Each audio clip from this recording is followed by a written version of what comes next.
साथ जहाँ तक ताल्लुक है रोज़ी रोटी का जुड़ना, इसको आप दीनी अमूर पे उजरत लेने का भी कह सकते हैं। बहुत बड़ा टॉपिक है, मेरे ख़्याल से एक बहुत वसी टॉपिक है। इसको अगर मुख्तसर हम किसी चीज़ में इसको यानी कि समुंदर को कूज़े में डालना चाहें, तो एक चीज़ तो हमें लॉजिकली समझनी है कि वो शख्स जिसका जिसका यानी कि जो दीन रोटी है वो दीन से जुड़ी होगी, वो हक़ से बहुत दूर होगा, वो हक़ बयान नहीं कर पाएगा। यानी कि अब जिस कमेटी का वो मेंबर है, मसलन एक शख्स है, वो अहले हदीस की मस्जिद में वो उस कमेटी की वो पैसे ले रहा है, अहले हदीस की मस्जिद में नमाज़ पढ़ा रहा है। अगर उसको कुछ ऐसी चीज़ पता भी चल जाएगी कुरान और हदीस की जो कि दूसरे फ़िरक़ों को सपोर्ट कर रही है, तो वो कभी भी अपने मेंबर पे खड़े होकर इसको बयान नहीं कर पाएगा। और ये मेरा अपना भी एक छोटा सा अपनी लाइफ का एक एक्सपीरियंस भी है कि हम कुछ हमने कुरान पाक की आयत को इकट्ठा किए और कुछ अहादीस को, बहुत पुरानी बात है, स्टूडेंट लाइफ की बात है। तो हमने एक सर्च पेपर सा बनाया, उसमें काफ़ी सारी हदीसें और कुरानी आयतें लिखी, जिसमें दीनी अमूर से जो है ना वो जो है ना यानी कि जो इज्जत लेने का जो मामला था, उसके अगेंस्ट जो चीज़ें वो इकट्ठी करके हमने एक पेज पे इकट्ठी की और मुख्तलिफ फ़िरके के लोगों के पास हम गए। तमाम उलमा जितने भी थे फ़िरक़ों के, उन्होंने उनको पढ़ा, किसी ने इसको रिजेक्ट नहीं किया। सब ने वो इसी तरह वो पेपर को बंद करके वापस कर देते थे और कह देते थे कि ये तो उलमा के ख़िलाफ़ बहुत बड़ी एक साजिश है। यानी कि अगर मैं एक नमाज का मामला है, जब मैं कहता हूँ जी नमाज कैसे पढ़नी चाहिए, और मैं 3 जितने भी फ़िरके हैं, 2-3 टाइप, उनको मैं इकट्ठा करता हूँ, मौलवी को बिठाता हूँ, हाँ आएँ, हम कोशिश करते हैं कि किसी एक पॉइंट पे इकट्ठे हो जाएँ कि हम नमाज कैसे पढ़नी चाहिए उम्मत मुसलमान को। तो आप देखेंगे कि वहाँ पे कोई भी इकट्ठा नहीं हो पाएगा, वो सब एक दूसरे के बड़े अगेंस्ट होंगे, सबका अपना अपना पॉइंट ऑफ व्यू होगा, हदीसें ज़ईफ़ हदीसें, सही हदीसें, अपने अपने एक दूसरे के मौलवियों के रेफरेंसेस, ये वो लड़ने पे आ जाएंगे और मे भी एक दूसरे पे वो जो है ना कुफर के फतवे भी लगेंगे।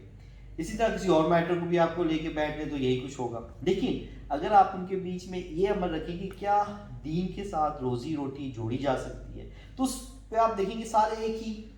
सफ़ में खड़े हुए हैं, सबका एक ही पॉइंट ऑफ व्यू होगा। अब क्योंकि रोज़ी रोटी का मामला आ गया, तो अब लाज़मी मैं भी अगर एक चीज़ सोचता हूँ कि अगर एक शख्स है, वो नमाज़ पढ़ा रहा है और उस नमाज़ पढ़ाने के वो पैसे ले रहा है, यानी कि एक कैसी दुनियावी लिहाज से भी कैसी बात है कि आप कोई भी ऐसा काम कर रहे हैं जो अल्लाह के लिए कर रहे हैं और उसके आप पैसे भी ले रहे हैं। तो मुझे तो नहीं लगता, और मैं टू बी फ्रैंक मैं कभी भी ऐसे शख्स के पीछे नमाज़ नहीं पढ़ता, और मेरी हत्तल मकान कोशिश होती है कि मैं ऐसे शख्स के पीछे नमाज़ ना पढ़ूँ जो कि उजरत लेता है, उस पे नहीं, उसको वजीफ़ा लेता है। और इस पे कुरान और हदीस की तो बहुत सारे रेफरेंसेस हैं। अब हम उसकी डिटेल में नहीं जा रहे, मुख्तसर सी ये बात कर रहे हैं। तो मेरे ख्याल से तो और ये बहुत बड़ा मैं समझता हूँ कि अगर दीन की बीच में से इस बिज़नेस को या पैसे को निकाला जाए ना, तो बहुत सारे जो इख्तलाफात हैं वो वैसे ही ख़त्म हो जाएंगे। आप ये देखें कि हमारा कुरान और हदीस एक ही कुरान है, एक ही हदीसों की किताबें हैं, और तकरीबन तमाम फ़िरके के जो उलमा हैं, तमाम के जो है उनका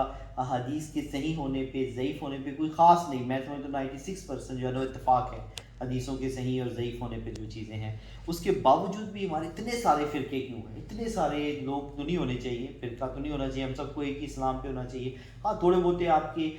जो नज़रियात में फ़र्क हो सकता है, इट्स ओके, लेकिन इतने बड़े-बड़े गैप, इतनी बड़ी-बड़ी फ़िरके की बुनियादें बनाई हुई हैं, इतने बड़े-बड़े हमने फ़िरके बनाए हैं, और फ़िरका बनाना वैसे भी कुरान के बहुत अगेंस्ट है, अल्लाह ताला ने इसे मना फरमाया है। तो ये क्यों बने हैं? उसकी वजह ये है कि अब इस वक़्त सबके इंटरेस्ट अपने-अपने फ़िरकों के साथ हैं, और अगर इसमें से आप किसी भी लिहाज से पैसे को निकाल दें, तो मैं समझता हूँ कि बहुत बड़े इख्तलाफात ख़त्म होके चीज़ें आहिस्ता-आहिस्ता सेटल होके आपको इस्लाम की तरफ नज़र आना शुरू हो जाएँगी। मसलन बजाय इसके कि लोग एक दूसरे को अपने फ़िरकों की तरफ खींचे। एक ऐसी मिसाल है, मैं एक ना पिक्चर भी देख रहा था, उसमें दिखाया होता है कि मुस्लिम है, उसको बीच में एक आम मुसलमान दिखाया और उसके एक तरफ से उसको अहले हदीस खींच रहा है, एक तरफ से देवबंदी खींच रहा है, एक तरफ से बरेलवी खींच रहा है, और सब ये कह रहे हैं कि हमारा रास्ता जो है वो सिरात मुस्तकीम का है, और वो बेचारा बीच में खड़ा है। और हकीकत में भी यही कुछ है, हर कोई अपने-अपने फ़िरके की तरफ बुला रहा है, लेकिन जो सिरातुल मुस्तकीम था, जो आप सल्लल्लाहु अलैहि वसल्लम का रास्ता है, जो कुरान और हदीस का रास्ता है, वो रास्ता है कि उनका इस तमाम फ़िरकों के साथ कोई ताल्लुक नहीं है, वो अल्लाह ताला का एक रास्ता है, वो सिर्फ़ कुरान और हदीस का रास्ता है। तो इसलिए मैं समझता हूँ कि अगर अब इस पैसे के मामलात को निकाल दिया जाएगा दीन में से, तो बहुत बेहतरी हो जाएगी, ये इख्तलाफात ख़त्म हो जाएंगे, और हम